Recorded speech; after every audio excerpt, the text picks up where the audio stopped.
ഇന്നൊരു ഞായറാഴ്ച ദിവസമാണ്. അനു നേരത്തെ എഴുന്നേറ്റു. എന്നിട്ട് അടുക്കളയിലേക്ക് പോയി. അടുക്കളയിൽ അവളുടെ അച്ചമ്മയുണ്ടായിരുന്നു. അച്ചമ്മയെ കെട്ടിപ്പിടിച്ചു.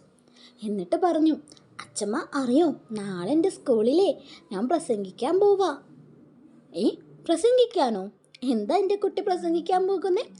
അച്ചമ്മ വാത്സല്യത്തോടു കൂടി അവളുടെ കവളിൽ നുള്ളിക്കൊണ്ട് ചോദിച്ചു. അതെ, കഴിഞ്ഞ ചൊവ്വാഴ്ചയില്ലേ അച്ചമ്മ, എൻ്റെ സ്കൂളിൽ പ്രസംഗിക്കാനുള്ള ഒരു കോമ്പറ്റീഷൻ നടത്തി. അതിലെ അനുമോളാണ് വിൻ ചെയ്തത്. അതുകൊണ്ട് ഈ വരുന്ന കേരളപ്പിറവി ദിവസമല്ലേ, എല്ലാവരുടെ മുമ്പിൽ പ്രസംഗിക്കാനുള്ള അവസരം ക്ലാസ് ടീച്ചറെ എനിക്ക് തന്നു.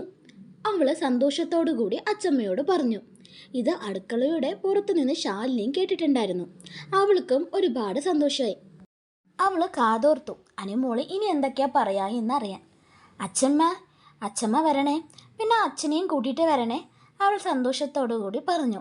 അപ്പോൾ ശാലിനി പുറത്തു നിന്ന് ഉള്ളിലേക്ക് വന്നു.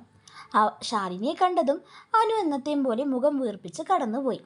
അത് കണ്ടപ്പോൾ ശാലിനിക്ക് ഇത്തവണ ചിരി വന്നു. അവളുടെ കുഞ്ഞു മുഖം വീർപ്പിച്ചത് കാണാൻ തന്നെ നല്ല ചന്തണ്ടായിരുന്നു. ശാലിനി അവൾ പോകുന്നത് നോക്കിക്കൊണ്ടിരുന്നു.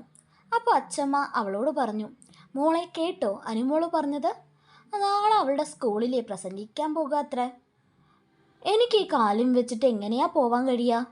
പ്രസാദിനോട് പറയട്ടെ, പക്ഷെ അവൻ പോകുമെന്ന് എനിക്ക് തോന്നുന്നില്ല. കുറേ നാളത്തെ ലീവിന് ശേഷം ഈ ആഴ്ചയല്ലേ ജോയിൻ ചെയ്തത്. അച്ചമ്മ സങ്കടത്തോടു കൂടി ശാലിനിയോട് പറഞ്ഞു. അച്ചമ്മ പറയുന്നത് കേട്ടപ്പോൾ ശാലിനി മനസ്സിൽ കരുതി, ആരും പോകാതിരുന്ന അവൾക്ക് വിഷമാവുമെന്ന്. അതുകൊണ്ട് ശാലിനി പോകാമെന്ന് തീരുമാനിച്ചു. ഞായറാഴ്ച മുഴുവൻ അനുമോള് പ്രസംഗത്തിനായുള്ള തയ്യാറെടുപ്പുകളിലായിരുന്നു. എത്ര അച്ചമ്മ നിർബന്ധിച്ചിട്ടും കുഞ്ഞു ഉറങ്ങാൻ തയ്യാറായില്ല. പുലരുവോളം അവൾ പ്രസംഗിച്ചു. പ്രസംഗം നന്നാക്കാനുള്ള കാര്യങ്ങളൊക്കെ ചെയ്തു. അവളുടെ അമ്മയുടെ ആഗ്രഹമായിരുന്നു അവൾ എപ്പോഴും എന്തിലും ഒന്നാമതെത്തണമെന്ന്. അമ്മ മരിച്ചു പോയാലും അമ്മയുടെ ആഗ്രഹത്തിന് വേണ്ടി ആ മകള് കഷ്ടപ്പെട്ടുകൊണ്ടേയിരുന്നു. കേരളപ്പിറവി ദിനത്തിൽ താൻ എല്ലാവരുടെ മുമ്പിലും സ്റ്റേജിൽ കയറി പ്രസംഗിച്ച അമ്മയുടെ മനസ്സ് സന്തോഷിക്കുമെന്ന് അവൾ കരുതി. അതുകൊണ്ട് തന്നെ കുട്ടി നല്ലോണം കഷ്ടപ്പെട്ടിട്ടുണ്ടായിരുന്നു. ഈ കഷ്ടപ്പാടുകളെല്ലാം ശാലിനി കണ്ടിട്ടുണ്ടായിരുന്നു. അവളിങ്ങനെ ഉറക്കം മൊഴിച്ച് ഓരോന്ന് പ്രാക്ടീസ് ചെയ്യുമ്പോൾ ശാലിനിക്ക് മാത്രം എങ്ങനെ ഉറങ്ങാൻ കഴിയുക? ശാലിനി മനസ്സുകൊണ്ട് അവളുടെ അമ്മയായി കഴിഞ്ഞിരുന്നല്ലോ.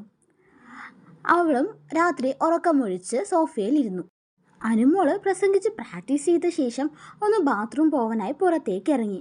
ചുറ്റും കൂരിരുട്ടാണ്. അവൾ ഓർത്തു, അച്ഛനെ വിളിച്ചാലോ എന്ന്. പക്ഷേ അച്ഛൻ ജോലി കഴിഞ്ഞിട്ട് വന്ന് കിടന്നതല്ലേ ഉള്ളൂ. അപ്പോൾ വിളിക്കുന്നത് ശരിയല്ലെന്ന് അവൾക്ക് അറിയായിരുന്നു. അവൾക്ക് ആ ഇരുട്ട് കാണുമ്പോൾ തന്നെ പേടിയായി. എന്നാൽ ബാത്റൂമിലേക്കും പോണ്ടേ? അവൾ എന്ത് ചെയ്യണമെന്നറിയാതെ നിന്നു.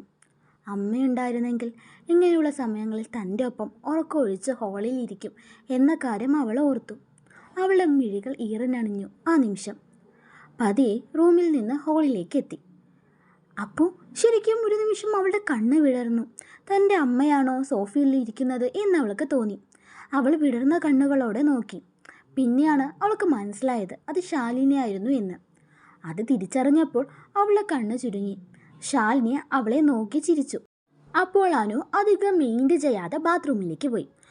Bathroom door കുറ്റിയിട്ടിട്ടുണ്ടായിരുന്നില്ല. വാതിലിൻ്റെ സൈഡിലൂടെ ശാലിനി ഇപ്പോഴും ഹോളിലുണ്ടോ എന്നവൾ നോക്കുന്നുണ്ടായിരുന്നു. എന്തോ ശാലിനി അവിടെ നിൽക്കുന്നത് ശരിക്കും അനുവിനൊരു ധൈര്യമാണ്. പക്ഷെ അത് അവൾ പുറത്തു കാണിക്കാനോ ശാലിനിയോട് മിണ്ടാനോ പോവാറില്ല. രണ്ടാനമ്മയല്ലേ. ബാത്റൂമിൽ പോയി ഡോർ അടിച്ച് വീണ്ടും അവൾ റൂമിലേക്ക് പോയി ചിന്തിച്ചു, എന്തിനാണ് ഇവരിപ്പോൾ ഉറക്കമൊഴിച്ചിരിക്കുന്നത്? താൻ പ്രാക്ടീസ് ചെയ്യുന്നത് കൊണ്ടാണോ എന്ന്. ആ ചിന്തയിൽ തന്നെ അവൾ ഉറങ്ങിപ്പോയി. ശാലിനിയെക്കുറിച്ചുള്ള ചിന്തകൾ അവളുടെ മനസ്സിലേക്ക് വരികയായിരുന്നു. അങ്ങനെ രാവിലെ കുളിച്ച് സുന്ദരിയായി അമ്മയുടെ ഫോട്ടോ നോക്കി സംസാരിച്ച് അവൾ ഓട്ടോയിൽ കയറി സ്കൂളിലേക്ക് പോയി. അവൾ പോയതും ശാലിനിയും സ്കൂളിലേക്ക് ഇറങ്ങി. താൻ വരുന്ന കാര്യം പ്രസംഗം കഴിയുന്നവരെ അവൾ അറിയരുതെന്ന് ശാലിനിക്ക് നിർബന്ധമുണ്ടായിരുന്നു. ചിലപ്പോൾ തന്നെ കണ്ട അവളുടെ കോൺഫിഡൻസ് പോയാലോ? താൻ അവളുടെ ശത്രുവല്ലേ. അതുകൊണ്ട് അവൾ നല്ലോണം പ്രസംഗിക്കണം എന്ന് മാത്രമേ ശാലിനിക്ക് ഉണ്ടായുള്ളൂ. അവൾ അതിനാണ് ഇമ്പോർട്ടൻസ് കൊടുത്തത്. അങ്ങനെ ശാലിനി സ്കൂളിലേക്ക് എത്തി. കേരളപ്പിറവി ദിവസം ആയതുകൊണ്ട് തന്നെ എല്ലാവരും സെറ്റ് സാരി ഉടുത്തിട്ടുണ്ടായിരുന്നു. സ്റ്റേജ് നല്ലോണം അലങ്കരിച്ചിട്ടുണ്ടായിരുന്നു. അല്പസമയത്തിനു ശേഷം വിശിഷ്ടാതികളും ടീച്ചർമാരും എല്ലാം അവിടേക്ക് എത്തി. അപ്പോൾ അവൾക്ക് തോന്നി എന്തോ അനുവിൻ്റെ അടുത്തേക്ക് പോകണമെന്ന്. പക്ഷേ അവളുടെ മനസ്സിനെ നിയന്ത്രിച്ചു. ഈശ്വര പ്രാർത്ഥനയ്ക്ക് ശേഷം പ്രസംഗിക്കാനുള്ള സമയമായി. സെറ്റ് പാവാടയിട്ട് 2 ഭാഗം മുടിയൊക്കെ കെട്ടി അനുക്കുട്ടി സന്തോഷത്തോടു കൂടി സ്റ്റേജിൽ കയറുന്നതിന് കാണാനായി അവൾ സ്റ്റേജിൻ്റെ മുൻവശത്ത് തന്നെ ഉണ്ടായിരുന്നു. ആ പാവം അനു കണ്ടിട്ട് അവളെ തിരിച്ചറിയരുത് എന്ന് വിചാരിച്ച് മുഖം മറിച്ചിട്ടുണ്ടായിരുന്നു. ടീച്ചർമാർ പ്രസംഗത്തിനായി കുട്ടിയെ സ്റ്റേജിലേക്ക് വിളിച്ചു. ശാലിനി ആകാംക്ഷയോടെ നോക്കിക്കൊണ്ടിരുന്നു. പക്ഷെ സ്റ്റേജിലേക്ക് പ്രസംഗിക്കാനായി വന്ന ആ കുട്ടിയെ കണ്ടപ്പോൾ ശരിക്കും ശാലിനിയുടെ മുഖം മാറി. അതും അനുവല്ല, പകരം ഏതോ ഒരു കുട്ടി. അവൾ ഓർത്തു, അനുമോളല്ലേ പ്രസംഗിക്കേണ്ടത്? കുട്ടി രാത്രി മുഴുവൻ ഇരുന്ന് പ്രസംഗത്തിനായി തയ്യാറെടുത്തിരുന്നല്ലോ എന്നൊക്കെ അവൾ ആലോചിച്ചു. എന്നിട്ട് ചുറ്റും നോക്കി. അവിടെയെങ്ങും അനുവില്ല. അവളുടെ അമ്മ മനസ്സ് എന്തോ പിടയാൻ തുടങ്ങി. അവൾ സ്റ്റേജിൻ്റെ പുറകിലേക്ക് പോയി. എന്നിട്ട് അനുവിൻ്റെ ക്ലാസ് എവിടെയായി എന്ന് അന്വേഷിച്ച് കണ്ടെത്തി. അപ്പോൾ അവൾ കണ്ടു ക്ലാസിൻ്റെ ബെഞ്ചിലിരുന്ന് കരയുന്ന അനുവിനെ. കുഞ്ഞിൻ്റെ കണ്ണുകൾ ചുവന്ന് തുടുത്തിട്ടുണ്ടായിരുന്നു. അവളുടെ അടുത്ത് ആരും ഉണ്ടായിരുന്നില്ല. ഈശ്വര, എൻ്റെ കുഞ്ഞിന് എന്തു പറ്റി എന്നോർത്ത് അവളുടെ അമ്മ മനസ്സ് വേവലാതിപ്പെടാൻ തുടങ്ങി. അവൾ കുഞ്ഞിൻ്റെ അടുത്തേക്ക് പോയി. അവിടേക്ക് പോകാൻ അവൾക്ക് ചെറിയ മടിയുണ്ടായിരുന്നു. അവൾ എങ്ങനെ പ്രതികരിക്കും എന്നതായിരുന്നു കാരണം.